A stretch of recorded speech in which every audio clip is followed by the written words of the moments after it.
Si vous utilisez beaucoup Access 2013, il peut s'avérer intéressant de personnaliser la manière de naviguer au sein d'une table. Par défaut, la touche Entrée et les touches directionnelles du clavier permettent de passer d'un champ à l'autre, mais vous pouvez changer ce comportement pour passer plus vite d'un enregistrement à l'autre par exemple.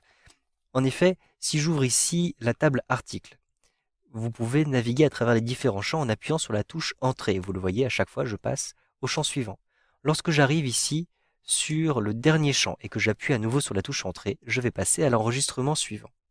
Si j'utilise maintenant les flèches à droite et à gauche, vous le voyez, je vais avoir exactement le même effet. La flèche vers la droite me permet d'aller au champ suivant et la flèche vers la gauche me permet d'aller au champ précédent. Cependant, je ne peux pas utiliser ces touches directionnelles pour naviguer d'un caractère à l'autre. Je suis obligé de cliquer ici et vous le voyez, seulement à ce moment-là, je peux utiliser les touches directionnelles pour déplacer le curseur de saisie. Vous pouvez modifier ces différents éléments. Lorsque j'appuie sur la touche Entrée, vous le voyez, je vais directement sélectionner l'intégralité du champ. J'appuie à nouveau sur la touche Entrée. C'est-à-dire que si maintenant je rentre un nouvel élément, je vais remplacer l'élément qui se trouve déjà. Je ne pourrai donc pas très facilement corriger juste un caractère ou deux à l'intérieur d'un champ. Ceci aussi, vous pouvez le modifier. Vous allez vous rendre tout en haut à gauche à l'intérieur de l'onglet Fichier. Puis vous allez retrouver les options. Je clique simplement ici sur Options.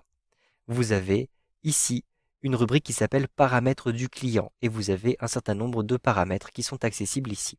Lorsque vous appuyez sur la touche Entrée, vous passez au champ suivant. Vous pouvez choisir de passer à l'enregistrement suivant. C'est-à-dire qu'au lieu de naviguer horizontalement, vous allez naviguer verticalement, ce qui est particulièrement utile si vous devez changer tous les éléments verticalement, c'est-à-dire par exemple tous les noms de clients ou bien toutes les références de clients, c'est-à-dire donc passer d'un enregistrement à l'autre et en restant sur le même champ. Vous pouvez aussi modifier le comportement du champ lorsque vous rentrez dessus. C'est-à-dire que vous aviez vu que le champ entier était sélectionné. Eh bien, vous pouvez simplement préciser que le curseur doit être situé à la fin du champ. Vous allez voir comment cela fonctionne. Vous pouvez aussi choisir que les touches de direction permettent de naviguer non pas d'un champ à l'autre, mais d'un caractère à l'autre. Je sélectionne d'un caractère à l'autre. Enfin, vous pouvez choisir d'arrêter le curseur lorsque vous êtes arrivé à la fin de l'enregistrement. Je coche cette case aussi et je clique maintenant sur OK. Si maintenant j'appuie sur la touche Entrée, vous le voyez, je vais naviguer non plus horizontalement mais verticalement. Si j'utilise les touches directionnelles, je vais pouvoir naviguer, mais vous le voyez, lorsque j'arrive sur la dernière colonne, je ne peux plus aller à l'enregistrement suivant. Je serai obligé d'utiliser la touche Entrée pour descendre comme ceci.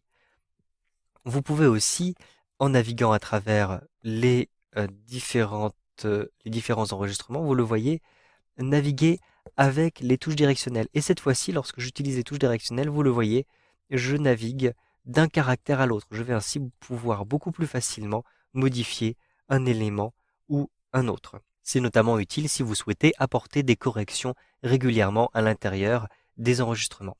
Vous savez donc maintenant comment modifier les paramètres de navigation que vous utilisez dans Access 2013.